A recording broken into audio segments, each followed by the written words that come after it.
Bien-aimés dans le Seigneur, bonsoir chez vous.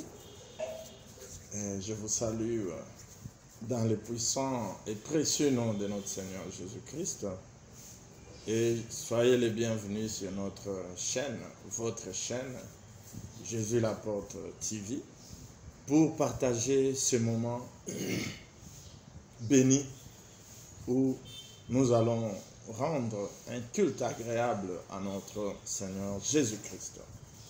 Avant toute chose, nous inclinons nos têtes dans la prière pour recommander ce moment à l'Éternel. Père, nous te disons le merci. Rédempteur qui s'élève le dernier.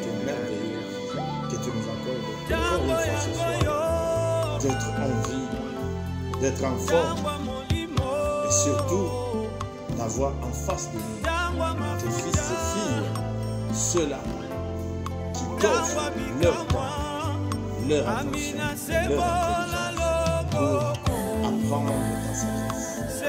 Père, laisse que ce moment soit béni au nom de Jésus. Alors, bien-aimés dans le Seigneur, ce soir, ce n'est pas une prédication comme telle, c'est une réflexion que j'aimerais partager avec vous, car le thème de ce soir, nous l'avons formulé sous forme d'une question. Et je sais que c'est une question qui suscite assez de débats dans la population, à savoir qui contrôle le monde. C'est ça notre thème, sur base duquel nous allons développer une réflexion selon que le Saint-Esprit nous a orientés. Comme je le disais, c'est un sujet à débat, mais nous avons l'autorité suprême qui est la parole de Dieu. Et ce que la parole de Dieu a déclaré ne peut pas faire objet d'un débat. Et avant toute chose, j'aimerais éclairer d'abord, préciser, parce que si nous sortons du contexte, nous serons plus dans des prétextes. Le sujet s'intitule « Qui contrôle le monde ?» Il y a la différence entre le contrôle, entre l'influence et la domination. Ma question, ce n'est pas qui domine le monde. La question, ce n'est pas qui influence le monde, mais la question, c'est qui contrôle le monde. Celui qui a le contrôle, ça veut dire c'est celui qui a la maîtrise. C'est celui qui peut décider et personne ne peut s'y opposer. L'influence, nous pouvons subir les influences. C'est vrai que celui qui t'influence, il te contrôle, mais pas forcément. Tu peux subir des influences sans forcément subir le contrôle. La domination, on peut dominer par la force sans forcément avoir le contrôle, sans forcément influencer. C'est pourquoi je parle plus du contrôle et non de l'influence ou de la domination, parce que l'un et l'autre peuvent servir des outils pour le contrôle. Donc le contrôle, c'est la finalité. L'influence et la domination sont des moyens. Ça, c'est ma réflexion. Mais qui contrôle le monde? C'est une question apparemment anodine, peut-être facile à répondre. On va juste se dire, mais que dit la parole de Dieu? Oui, bien sûr. Nous allons lire 3 passages sur lesquels, si chacun photographiait un seul passage, il se retrouverait avec 3 opinions. Parce que quand je parle de qui contrôle le monde, je pense à 3 possibles candidats pour le contrôle du monde. Il y a Dieu d'un côté, il y a le diable de l'autre côté, il y a aussi l'homme au milieu. Parce que, selon la Bible, vous verrez qu'il y a 3 passages. L'un attribue la gouvernance à Dieu. L'autre fait que les autres l'attribuent au diable. Et l'autre l'attribue à l'homme.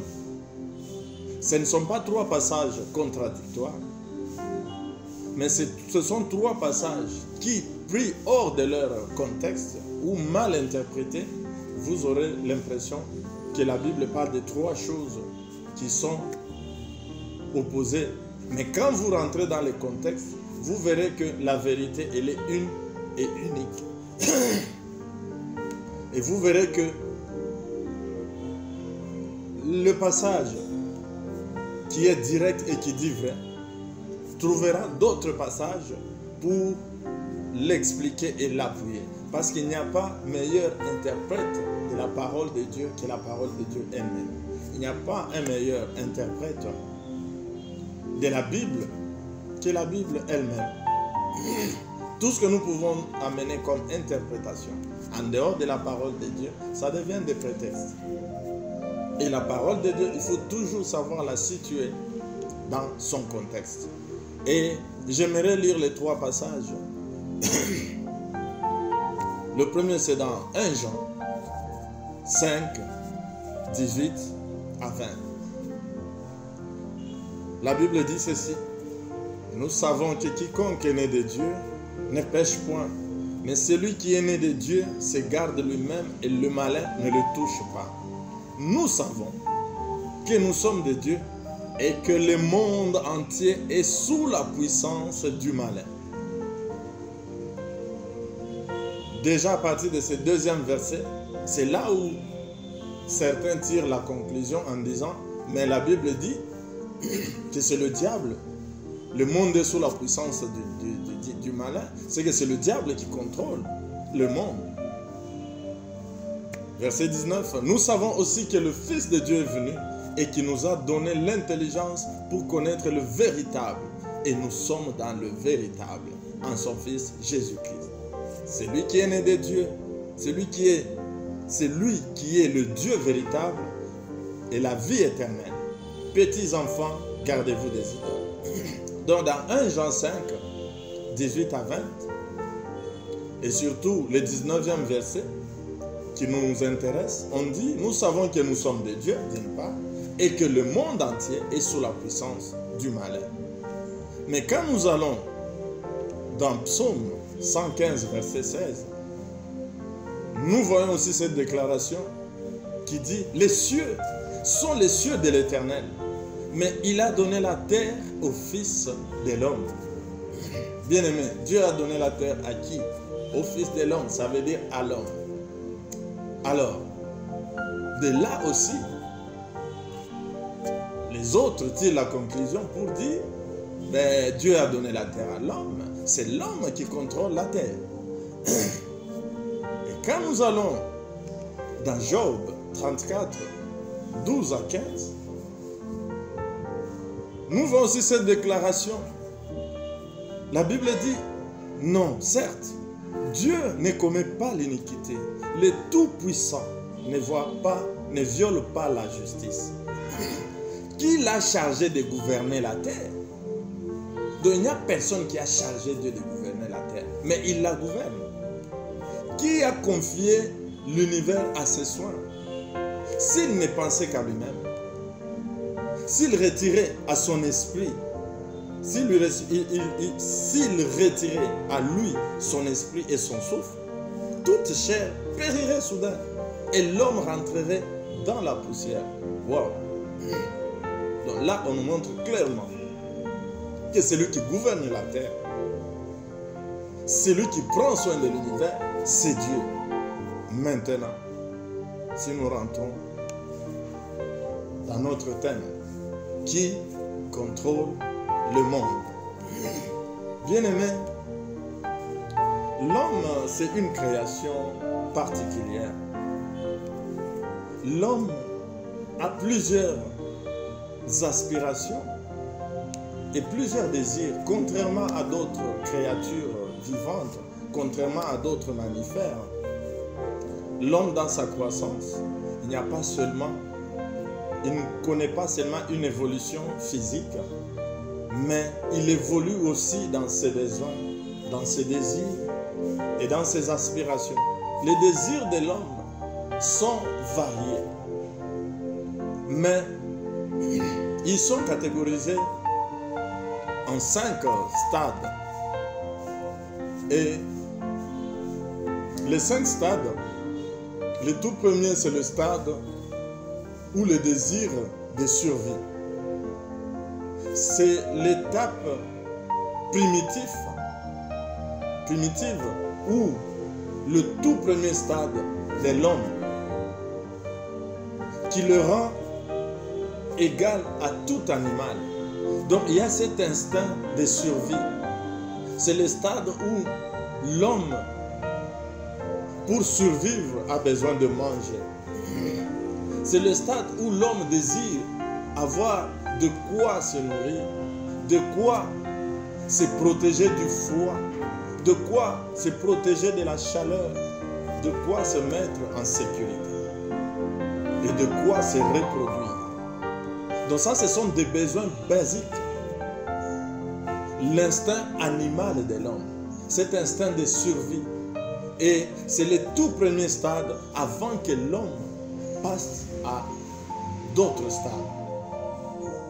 Donc l'homme a ce premier stade. Ce n'est que quand il franchit ce stade qu'il peut aller à d'autres 4 étapes que je peux rapidement citer.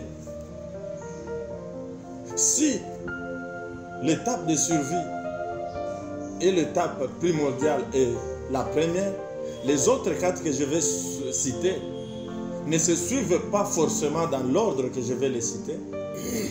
L'une peut venir avant l'autre, mais ce que vous devez retenir, c'est que quand l'homme a franchi l'étape de la survie, il arrive à l'étape matérialiste, où l'homme commence à chercher maintenant à se combler de toutes sortes de biens matériels pour son confort, et au-delà du confort, pour même le prestige. Donc l'homme se met à la recherche indéfiniment de biens matériels. Ça, c'est quand l'homme a déjà satisfait le premier besoin ou le besoin primaire de survie. Je ne veux pas entrer dans les désirs, mais ce que vous devez retenir, c'est qu'il y a l'étape de survie, il y a l'étape matérialiste, et il y a aussi l'étape ou le stade de l'honneur. C'est où l'homme commence à chercher la reconnaissance. L'étape où il veut étendre maintenant son pouvoir sur autrui, avec la notion d'hiérarchie. L'homme cherche maintenant un pouvoir social,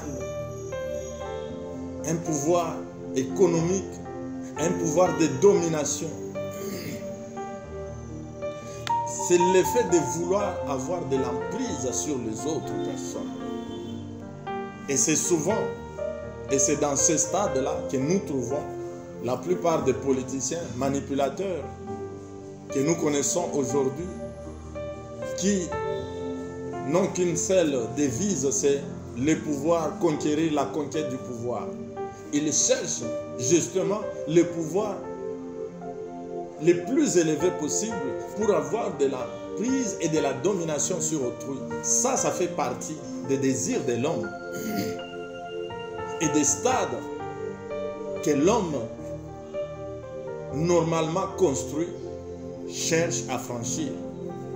Il y a aussi les stades où l'homme désire acquérir le savoir. Ça veut dire l'homme désire de plus en plus de connaissances dans divers domaines possibles, par la lecture, en regardant les documentaires, en s'informant, en lisant les journaux. Donc l'homme est maintenant à la quête, avec le désir d'accumuler indéfiniment la connaissance. Et puis, enfin, nous avons le désir de la spiritualité, l'élévation ou l'éveil de l'âme.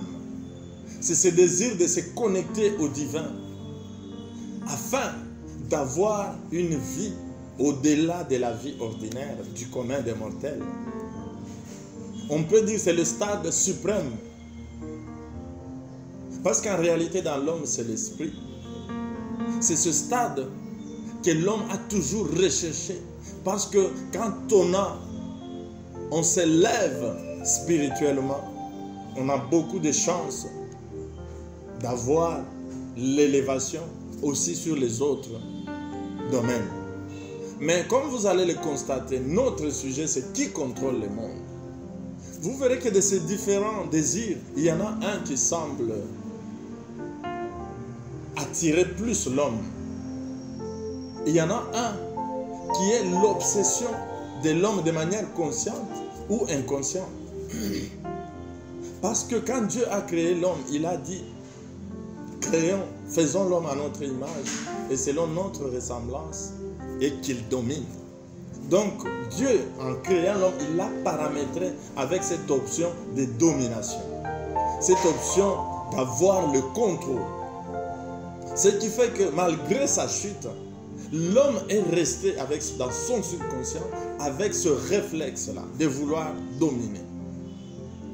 C'est ce stade-là qui aujourd'hui, nous le ressentons dans l'humain, ce désir de vouloir dominer et de contrôler. Mais est-ce que l'homme contrôle réellement le monde?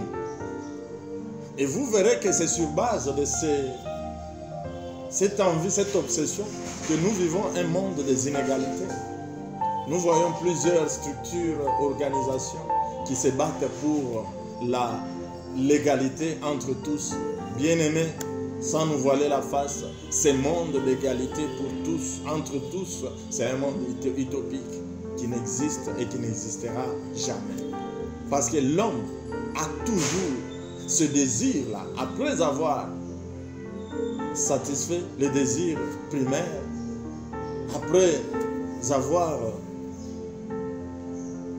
après s'être comblé de plusieurs sortes de biens, il y a cet honneur. L'homme cherche les honneurs. L'homme cherche la gloire.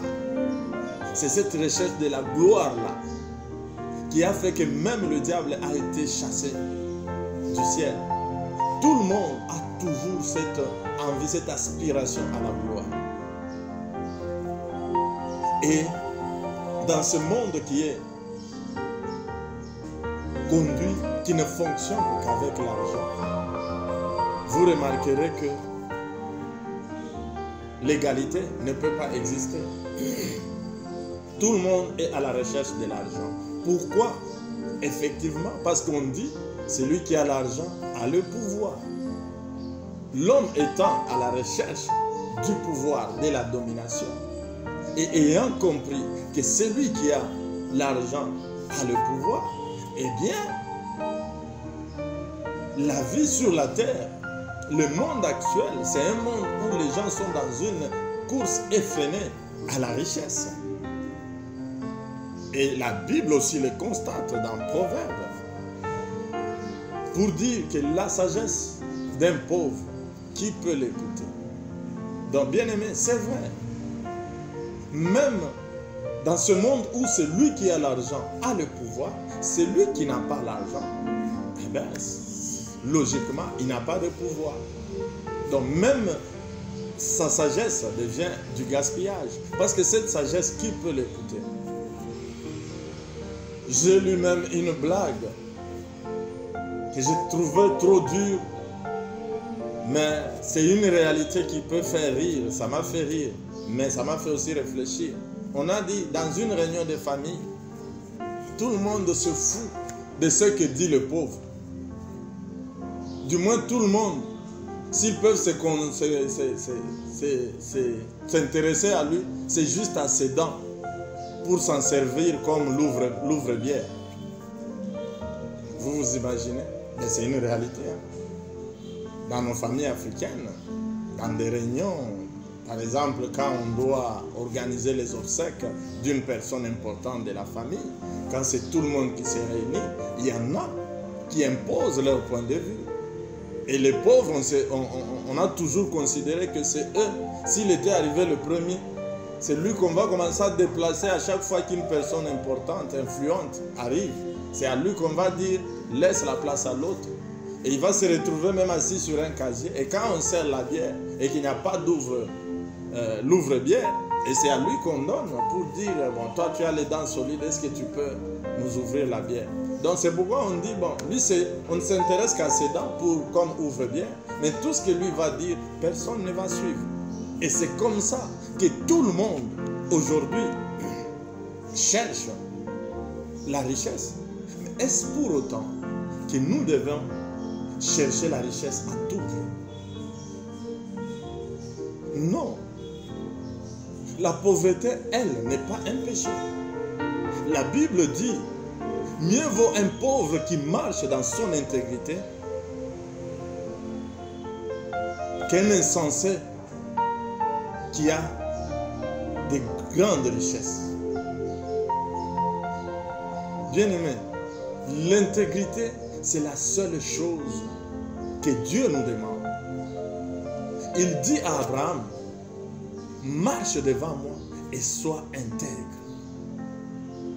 Après 25 ans de marche avec Abraham, le jour qu'il décide de lui changer de nom d'Abraham à Abraham, il lui dit maintenant, marche devant moi et sois intègre. L'intégrité, c'est une vertu que Dieu nous demande et cette vertu, elle est indépendante des biens matériels. Tel n'est pas notre sujet de ce soir. Si je veux maintenant, sans entrer dans la théorie du complot, je ne suis ni complotiste, ni anticomplotiste. Je ne suis qu'un analyste qui observe les deux courants. Je sais que chacun fait des analyses intelligentes et cohérentes de part et d'autre. Si vous suivez les complotistes, vous verrez qu'ils ont raison dans ce qu'ils sont en train d'avancer.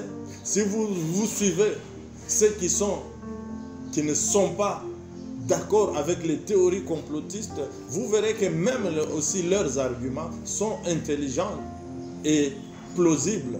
Mais moi, je ne suis ni dans le camp des théoriciens du complot, ni dans le camp des anti-théories du complot, mais moi, je vais faire juste une analyse à la lumière de la parole de Dieu, sans non plus faire semblant de réalité de ce monde. Parce qu'il y a une étude d'Oxfam qui a démontré en 2017 jusqu'en 2018 que 80% de la richesse de la planète, 80%, était détenue par 1% de la population mondiale, des riches. Bien aimé, c'est des études avec des statistiques à l'appui qui démontrent que la richesse de 99% de la population est inférieure à la richesse de 1%. Et vous verrez que, comme on dit, celui qui a l'argent a le pouvoir, ça veut dire il y a 1% des personnes riches dans ce monde qui ont le pouvoir, qui ont le potentiel, je dis bien le potentiel, d'influencer 99% de la population mondiale. Et quand je parle de l'influence, je vois une définition qui dit que l'influence sociale, c'est la pression que subissent les individus de la part d'un groupe en vue de modifier progressivement le comportement, les sentiments, les croyances ou les pensées en leur imposant des normes. Et vous êtes d'accord avec moi que c'est ce que tente de faire les 1% de la population qui détient 80% de la richesse de cette planète. Et ces 1% là se regroupent dans des réseaux. Il y a plusieurs réseaux. Je peux citer entre autres le Forum économique mondial qui se tient chaque année à Davos et à la fin du mois de janvier. Et le critère d'admission à ce forum-là, c'est le niveau de pouvoir, le niveau de richesse et le niveau d'influence. Il y a 3 critères. Le niveau de pouvoir, le niveau de richesse et le niveau d'influence du candidat. Et ce niveau, cette influence, c'est dans le domaine économique, politique, international, de la technologie et des médias. Et c'est ce dernier qui sert de véhicule pour véhiculer maintenant cette influence, cette pression, pour faire changer progressivement nos comportements, nos croyances, nos pensées. Bien-aimés dans le Seigneur, ces réseaux-là, la plupart d'entre vous, ce ne sont pas des réseaux secrets. Ils sont discrets, bien sûr, parce que ce qui se passe dans leur forum, personne n'est au courant. Ils ne font jamais de compte rendu de leurs réunions. D'après certaines sources, tout au long de l'année, les membres les plus importants de ce forum économique mondial sont reliés par un super réseau de vidéoconférences qu'ils appellent Welcome, qui leur permet de se concerter à tout moment pour prendre les grandes décisions concernant la planète. Donc, te concernant, me concernant. Un groupe d'individus. Et en citant les réseaux, je peux aussi vous parler du groupe Bilderberg, qui est fondé en 1954 par David Rockefeller. Celui-là est sans doute le plus puissant des réseaux. Et d'aucuns le qualifient même du véritable gouvernement mondial. Parce que c'est un groupe d'hyper riches qui se sont réunis dans ce réseau-là et qui prennent aussi de grandes décisions. Et sachez que les différents réseaux ont des ramifications et des interconnexions. Il y a certains membres qui sont à la base de la création de l'un ou l'autre réseau et qui font partie de ces différents réseaux à la fois. Et comme l'homme est toujours assoiffé du pouvoir et de la domination, dans cette élite-là, dans ces différents réseaux, il se dégage aussi l'élite de l'élite. C'est ceux-là qu'on appelle communément les Illuminati. Quand on cite ces noms, directement les gens sont à leur garde. Est-ce qu'on est en train de nous développer une théorie du complot ou pas? Je vous ai bien prévenu que je ne suis ni dans la théorie du complot, ni dans l'anti-théorie du complot. Je relate le fait. Et ce sont des faits que tout le monde peut observer ou peut apprendre. Ces petits groupes de personnes, ils existent sous cette forme actuelle depuis le XVIIe siècle. Et ils se sont donnés comme mission de changer radicalement le monde. Pourquoi je parle de ces réseaux? Parce que dans notre thème, c'est qui contrôle le monde.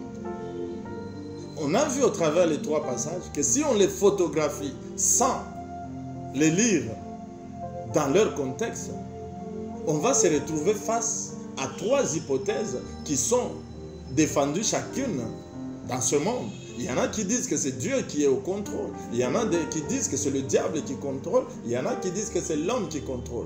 Donc, sur la partie humaine, c'est là où je suis en train de développer de présenter le fait que nous constatons. Donc j'étais en train de parler des Illuminati à qui on attribue, ce n'est pas vérifiable. Il y en a qui ont fait des recherches qui leur attribuent la Révolution française et la fondation des États-Unis d'Amérique.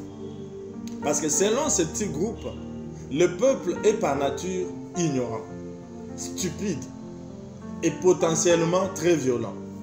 D'où le monde a besoin d'être gouverné par une élite éclairée. Éclairée fait allusion à la lumière. Donc ce sont des personnes qui pensent être illuminées, dont la conscience est éclairée. C'est pourquoi on leur attribue ce mot latin, illuminatis. Et ce qui met en exergue leur essence, c'est le logo ou l'insigne que nous trouvons sur le billet de $1. Ce logo en dit trop sur l'ambition et la façon dont se considère ce groupe. Vous verrez que il se présente sous forme d'une pyramide avec un œil éclairé, dont la pyramide au sommet est éclairée par un œil de la conscience. Et cet œil-là, ce sommet de la pyramide, domine une base aveugle, représentée par des briques identiques qui représentent la population. Donc le sommet, c'est ce petit groupe-là de l'élite qui croit avoir été éclairé par l'œil de la conscience et qui domine sur une base beaucoup plus large, représentée par des briques, dont une base aveugle qui représente la population mondiale. Et vous verrez que dans le même logo, il y a deux mentions en latin qui sont très interpellateurs et très curieux. Le premier, il dit Novus Ordo Seclorum, ce qui signifie littéralement nouvel ordre pour les siècles, communément appelé nouvel ordre mondial. Et à cette mention s'ajoute l'autre qui peut se lire Annuit Coeptis, qui signifie notre projet sera couronné de succès. Et humainement parlant, nous voyons que ce projet-là, d'un ordre mondial nouveau, est très très proche de son accomplissement. Mais là, je parle de l'humainement parlant, parce que je n'ai pas conclu qu'il y a un groupe d'hommes qui contrôle. Ce groupuscule d'hommes riches a certes de l'influence, parce qu'ils contrôlent les médias. Et aujourd'hui, les grands médias occidentaux, ce ne sont pas des médias uniquement pour l'information, mais c'est aussi les faiseurs d'opinion. Parce qu'ils sont, pour la plupart, fondés ou financés par cette élite qui cherche à imposer leurs croyances, à imposer un certain ordre à la population qu'ils considèrent comme ignorant, aveugle et potentiellement violent. Bien-aimés, mais spirituellement parlant, ils n'ont pas le contrôle. Parce que le contrôle, pour que ce plan-là s'accomplisse, il faut que réellement, celui qui a le contrôle du monde puisse autoriser que ce plan se mette en pratique. Bien-aimés, quand Dieu a créé l'homme, il lui a donné la domination. Il a dit, faisons l'homme à notre image et qu'il domine. Mais Dieu avait pris le soin de préciser sur quoi l'homme allait dominer. Et Dieu lui a cité toute une série. La nature des créatures ou de la création sur lesquelles l'homme devait dominer. Mais il n'a pas cité l'homme. Donc l'homme a pour mission de dominer sur toute la création, mais sauf l'homme lui-même. Mais quand nous voyons que l'homme, il y a un groupe de gens qui cherchent à dominer sur les autres, cette démarche-là n'est pas une démarche divine, mais c'est une démarche du diable. Parce que lui-même, il a une puissance, il a une mainmise sur ces organisations. Eux pensent vouloir imposer leur volonté, mais par contre, ils ignorent que la volonté qu'ils veulent imposer, c'est une volonté inspirée par le diable, qui cherche lui aussi à avoir le contrôle. Certes, le monde est sous la puissance du malin, et quand nous regardons dans le contexte, c'est que le diable a cette influence de faire pécher les hommes, mais il n'a pas le contrôle. Donc, déjà, par élimination, l'homme n'a pas le contrôle du monde. Quand bien même Dieu lui a donné la terre, mais l'homme avait failli. Il a vendu son droit d'aînesse au diable. Mais le diable non plus n'a pas le contrôle parce qu'il n'a pas créé la terre. Et c'est le livre de Job qui vient maintenant aborder la vraie vérité. Job dit, tu es le Dieu qui se tient au-dessus du cercle de la terre. Il dit, c'est Dieu qui gouverne la terre. Personne ne lui a demandé de l'aider, de gouverner. C'est lui qui prend soin de l'univers. Parce que c'est lui qui donne le souffle de vie. S'il le retire, personne ne lui demandera de compte. Bien aimé, il suffit que Dieu se décide aujourd'hui. Il dit, bon, je rase toute la terre. Je détruis tout et je veux recréer l'autre. Qui va lui demander de compte? Bien aimé, Melchisedec dit à Abraham, béni soit le Dieu très haut, maître du ciel et de la terre. Il est le roi de l'univers visible et invisible. Psaume 115 nous démontre que au départ, Dieu s'est réservé les cieux pour lui et il a donné la terre au Fils de l'homme. Malgré la chute de l'homme, vous verrez que Dieu respecte le principe du cadeau. Quand il a déjà fait un don, Dieu ne se répand pas de ses dons. Dieu ne retire jamais ses dons. Toi-même, tu peux éteindre ton don, mais Dieu ne retire jamais ce qu'il a donné. C'est pourquoi, pour intervenir dans le monde, Dieu passe par l'homme, parce que c'est à l'homme qu'il a donné la terre. Et c'est la même chose que même le diable aussi, pour agir dans le monde, il passe par l'homme. Et c'est comme ça que le diable s'est choisi une élite à qui il a donné des richesses, à qui il a donné des pouvoirs pour faire exécuter ses plans sur la terre. Bien aimé, la bonne nouvelle que je t'apporte ce soir, c'est que si le diable s'est choisi une élite, Jésus-Christ aussi s'est choisi une élite qu'on appelle l'Église. Quand je parle de l'Église, je ne parle pas des dénominations. Je ne fais pas allusion à une certaine dénomination, ni à une église bâtiment. Non, je parle au véritable corps du Christ, représenté par ceux-là qui adorent Jésus-Christ en esprit et en vérité. Et ceux-là, ils sont répartis aux quatre coins de la terre. Jésus-Christ lui-même dit, sur cette pierre, je bâtirai mon église. L'église vient du mot ecclésia. Il a dit, même les portes des séjours des morts ne prévaudront point contre elle. Bien aimé, cette déclaration, elle est très forte. Parce que quand on parle des portes, ne voyez pas les portes des maisons. Les portes dans le langage biblique, dans les temps anciens,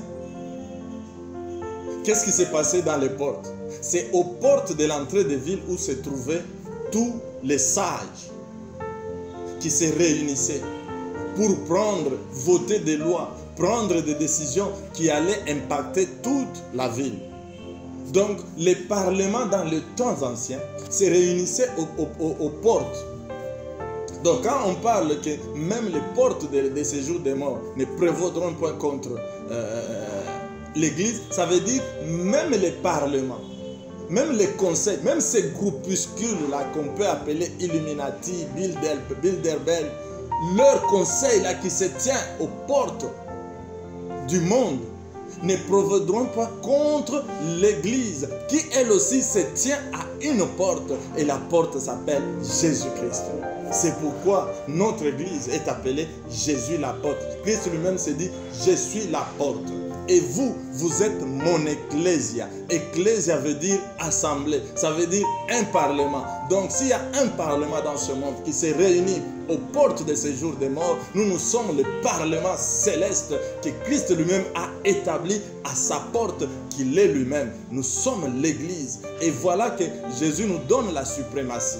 Il dit, je vous remets les clés du royaume. Ce que vous liez sur la terre sera lié au ciel. Bien-aimé dans le Seigneur, le chrétien, c'est quelqu'un qui s'ignore. Bien-aimé, nous ne sommes plus sous la malédiction adamique. Le diable a eu tout le temps de régner en maître sur la terre avec sa loi du péché et de la mort. Mais ce règne-là a pris fin les jours, il y a 2000 ans, quand Christ l'a vaincu à la croix de Golgotha. Et c'est ce jour qui nous a remis à nous, son corps, son épouse, le pouvoir. Il dit, ce que vous liez sur la terre sera lié au ciel. Ce que vous déliez sur la terre sera délié au ciel. Autrement dit, ce que vous autorisez sur la terre sera autorisé au ciel. Ce que vous interdisez sur la terre sera interdit au ciel. Est-ce que tu as conscience de ce pouvoir? Tu es une autorité déléguée. S'il y a l'homme qui peut dominer dans ce monde, cet homme-là, c'est le chrétien véritablement né de nouveau, c'est l'Église. Mais il est une autorité déléguée parce que l'autorité suprême, c'est Jésus-Christ qui a dit, j'ai reçu de mon Père toute autorité et tout pouvoir dans les cieux, sur la terre et sous la terre. Et c'est celui-là qui a reçu tout pouvoir qui dit, je vous donne ce pouvoir. Et il ne l'a pas donné à tout le monde, il l'a donné à son épouse qui est l'Église. Bien-aimé, qui contrôle le monde? À partir d'aujourd'hui, arrête de penser qu'il y a quelques personnes qui sont assises, qui sont en train de décider. Ils ont décidé que le coronavirus vient décimer la population et toi tu es dans cette population, tu vas subir cela. Non, c'est toi qui dois autoriser ou interdire. Tu as le pouvoir maintenant de te tenir debout, de dire en tant que l'épouse, en tant que membre du corps de celui qui a reçu tout pouvoir dans les cieux, sur la terre et sous la terre, maintenant j'interdis. Et la Bible dit, ce que vous interdisez sur la terre sera interdit au ciel. Et vous verrez qu'effectivement, cette soi-disant pandémie de coronavirus va s'arrêter parce que l'épouse s'est levée. L'Église a prié comme un seul homme. À cause de sa présence sur la terre va connaître son salut à travers l'épouse. Bien-aimés dans le Seigneur, il y a un seul maître de l'univers, c'est notre Dieu. Les influences, nous pouvons les subir de partout. C'est pourquoi j'ai toujours dit aux enfants de Dieu, l'ennemi utilise les médias pour faire les opinions. Maintenant, c'est à toi de faire attention à ce que tu entends. Christ dit, faites attention à ce que vous entendez. Prenez garde à ce que vous entendez. C'est à toi de décider si tu dois subir l'influence de ce monde ou tu dois subir l'influence du ciel. Mais le pouvoir, l'autorité, les clés ont été remises à l'Église. Donc, bien-aimé, je demande à tout chrétien qui me suit ce soir de se réveiller, de prendre conscience, de ne pas subir. Nous ne sommes pas dans ce monde, nous, enfants de Dieu, pour subir. les caprices de l'esprit humain, les caprices du diable, pour que nous puissions changer notre façon de croire, qu'on puisse nous imposer, parce qu'on a l'argent et qu'on a le pouvoir, qu'on vient de te dire, et si vous voulez qu'on construise vos temples, acceptez de célébrer les mariages homosexuels. Bien-aimés, nous disons non. Et nous vivrons. C'est nous qui avons le pouvoir d'autoriser ou d'interdire. Nous ne devons pas subir, bien-aimés. On voit même les églises, par des soucis de prestige, de financement, qui commencent à se corrompre, à subir l'influence du monde. Bien-aimé, prends conscience, lève-toi. C'est toi qui as le pouvoir. C'est toi qui es l'instrument dont Dieu se sert pour contrôler. On dit l'Éternel et reste au contrôle. C'est Dieu qui contrôle ce monde. Il n'y a pas un groupe, un petit groupe de gens, Illuminati qu'ils soient, des Bilderberg ou toute organisation que vous pouvez me citer, les FMI, tous sont soumis. Devant le nom de Jésus-Christ, leurs genoux fléchissent et leur langue confesse que Jésus-Christ est Seigneur, à la gloire de Dieu le Père. Que le Tout-Puissant vous bénisse.